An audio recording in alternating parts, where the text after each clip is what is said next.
খবৰ ভালে পাই আছো সুন্দৰভাৱে নিৰ্বাচন চলি আছে আৰু মই ভাবো যে এইবাৰ পাঁচটা সমষ্টি আমি বিজয় হ'ব পাৰিম বিহালী আৰু সামগ্ৰীত বিশেষকৈ সকলোৰে মানে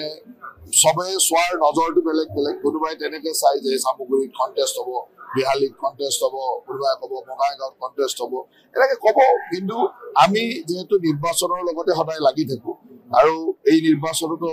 লাগি আছো গতিকে মোৰ সম্পূৰ্ণ বিশ্বাস আছে যে আমি পাঁচটাই জিকিম অন্য অঞ্চল নহয় সামগ্ৰী অঞ্চলত নিৰ্বাচনী হিংসা আজিৰ কথা নহয়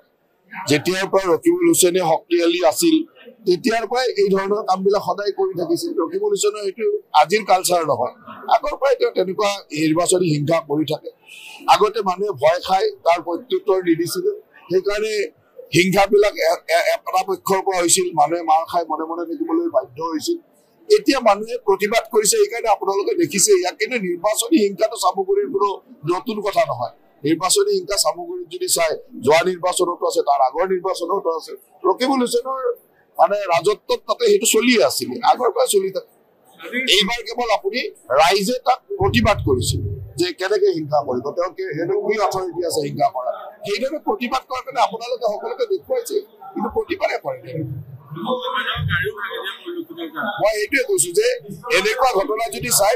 2021 দেখিব 2016 দেখিব প্ৰতিটো নিৰ্বাচনতে সামগ্ৰীত কোনো এইটো নতুন কথা নহয় সামগ্ৰীত এনেকুৱা হৈয়ে থাকে যেতিয়াৰ পৰা ৰকিবুল হুছেইন ডাঙৰীয়া শক্তিশালী মন্ত্ৰী আছিল তেতিয়াৰ পৰা এই ঘটনাবিলাক কৰি আহিছে আৰু এইটো এটা পৰম্পৰাৰ দৰে হৈ পৰিছে এইবাৰ সামগ্ৰীবাসী ৰাইজে তাৰ প্ৰতিবাদ কৰিছে আৰু প্ৰতিবাদ কৰাৰ কাৰণে তাক সুন্দৰভাৱে ৰাইজে অসমৰ ৰাইজক আপোনালোকে দেখুৱাইছে দেখিছে এটা আগে পিছে প্ৰতিবাদে কৰে নতুন কথা নহয় তেওঁৰ দেউতাক মন্ত্ৰী আছিল বিধায়ক আছিল তাৰ পৰা তেওঁ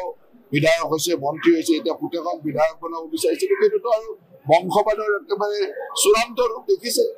ককাকৰ পৰা নাতি একেলগে বংশবাদ আমি দেখিলো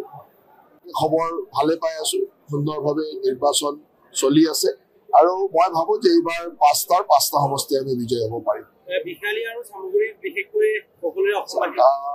মানে সবে চোৱাৰ নজৰটো বেলেগ বেলেগ কোনোবাই তেনেকে চাই যে সামগ্ৰীত কণ্টেষ্ট হ'ব বিহালীত কণ্টেষ্ট হ'ব কোনোবাই ক'ব বঙাইগাঁৱত কণ্টেষ্ট হ'ব এনেকে ক'ব কিন্তু আমি যেহেতু নিৰ্বাচনৰ লগতে সদায় লাগি থাকো আৰু এই নিৰ্বাচনতো লাগি আছো গতিকে মোৰ সম্পূৰ্ণ বিশ্বাস আছে যে আমি পাঁচটাই জিকিম অন্য অঞ্চল নহয় সামগ্ৰী অঞ্চলত নিৰ্বাচনী হিংসা আজিৰ কথা নহয় যেতিয়াৰ পৰা ৰকিবুল হুছেইনে শক্তিশালী আছিল তেতিয়াৰ পৰাই এই ধৰণৰ কামবিলাক সদায় কৰি থাকিছিল ৰকিবুল হুছেইনৰ এইটো আজিৰ কালচাৰ নহয় আগৰ পৰাই তেওঁ তেনেকুৱা নিৰ্বাচনী হিংসা কৰি থাকে আগতে মানুহে ভয় খাই তাৰ প্ৰত্যুত্তৰ নিদিছিল সেইকাৰণে হিংসাবিলাক এটা পক্ষৰ পৰা হৈছিল মানুহে মাৰ খাই মনে মনে থাকিবলৈ বাধ্য হৈছিল এতিয়া মানুহে প্ৰতিবাদ কৰিছে সেইকাৰণে আপোনালোকে দেখিছে ইয়াক কিন্তু নিৰ্বাচনী হিংসাটো সামগ্ৰীৰ কোনো নতুন কথা নহয় নিৰ্বাচনী হিংসা সামগ্ৰীত যদি চাই যোৱা নিৰ্বাচনতো আছে তাৰ আগৰ নিৰ্বাচনতো আছে ৰকিবুল হুছেইনৰ মানে ৰাজত্বত তাতে সেইটো চলি আছিল আগৰ পৰা চলি থাকে এইবাৰ কেৱল আপুনি ৰাইজে তাক প্ৰতিবাদ কৰিছিল যে কেনেকে হিংসা কৰিব তেওঁকে সেইটো কি অথৰিটি আছে হিংসা কৰা সেইদৰে প্ৰতিবাদ কৰাৰ কাৰণে আপোনালোকে সকলোকে দেখুৱাইছে কিন্তু প্ৰতিবাদে কৰে মই এইটোৱে কৈছো যে এনেকুৱা ঘটনা যদি চাই 2021 দেখিব 2016 দেখিব প্ৰতিটো নিৰ্বাচনতে সামগ্ৰীত কোনো এইটো নতুন কথা নহয় সামগ্ৰীত এনেকুৱা হৈয়ে থাকে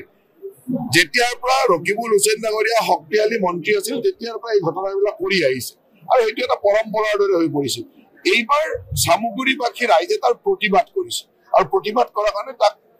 সুন্দৰভাৱে ৰাইজে অসমৰ ৰাইজক আপোনালোকে দেখুৱাইছে দেখিছে এটা আগে পিছে প্ৰতিবাদে কৰে নতুন কথা নহয় তেওঁৰ দেউতাক মন্ত্ৰী আছিল বিধায়ক আছিল তাৰ পৰা তেওঁ বিধায়ক হৈছে মন্ত্ৰী হৈছে এতিয়া পুতেকক বিধায়ক বনাব বিচাৰিছিল সেইটোতো আৰু বংশবাদৰ একেবাৰে চূড়ান্ত ৰূপ দেখিছে ককাকৰ পৰা নাতি একেলগে বংশবাদ আমি দেখিলো যিকোনো খবৰৰ বাবে যোগাযোগ কৰক